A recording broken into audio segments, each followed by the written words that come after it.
ఏదో ఒక అర్థంతో నీ ఇంటిని ముట్టడిస్తా. రావాలి రావాలి రాజేందర్ అన్న రావాలి.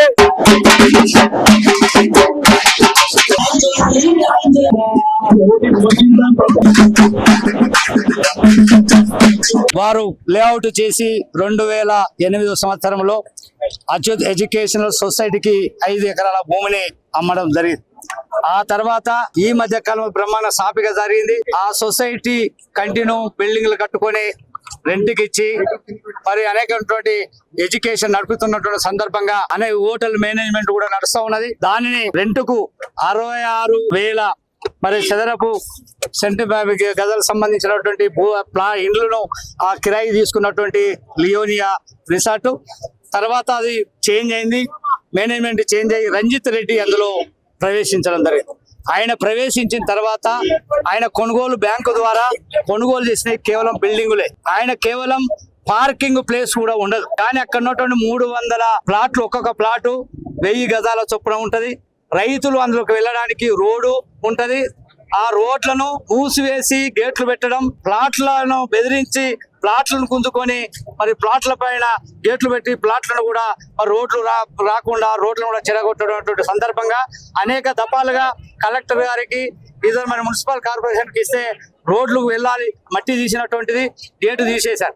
మళ్ళీ గేట్లు పెట్టి అక్కడ ఉన్నటువంటి ఎక్స్ సర్వీస్ మెన్ తుపాకులతోటి మరి ఇక్కడ ఉన్నటువంటి వాళ్ళ మీద బనాయించడం జరిగింది. కేసులు ఎఫ్ఐఆర్లు అయినాయి. అయితే ఈ యొక్క రంజిత్ రెడ్డి అగడాలు అంతా ఇంత కాదు.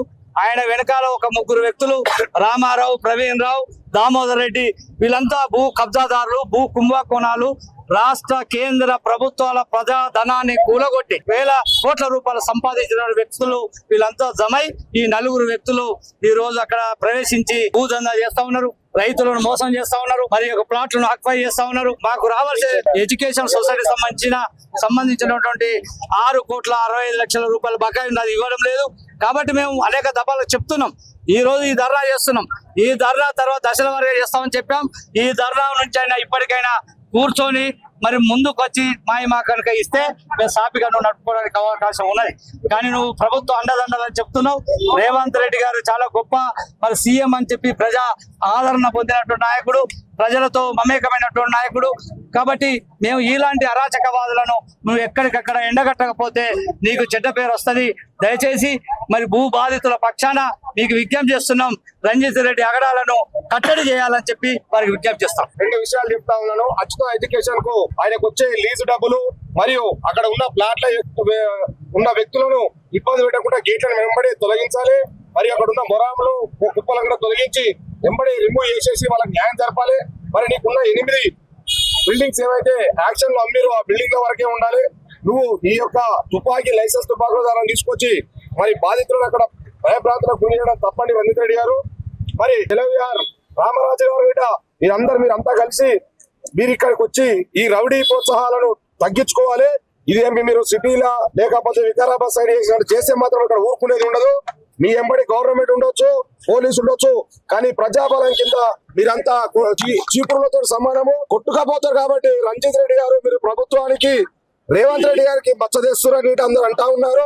మరి రేవంత్ రెడ్డి గారికి మచ్చ చేస్తురా మీరు వాళ్ళతో కలిసి చేస్తున్నా తెలియదు. కాబట్టి మీరు దయచేసి చెప్తున్నా, దొంగతనంగా నీళ్లు తీసుకపోయినావు కలెక్టర్ ఆఫీస్ ముందు నుంచి, మరి అదే విధంగా దొంగతనంగా పైపులు వేసుకపోయినావు.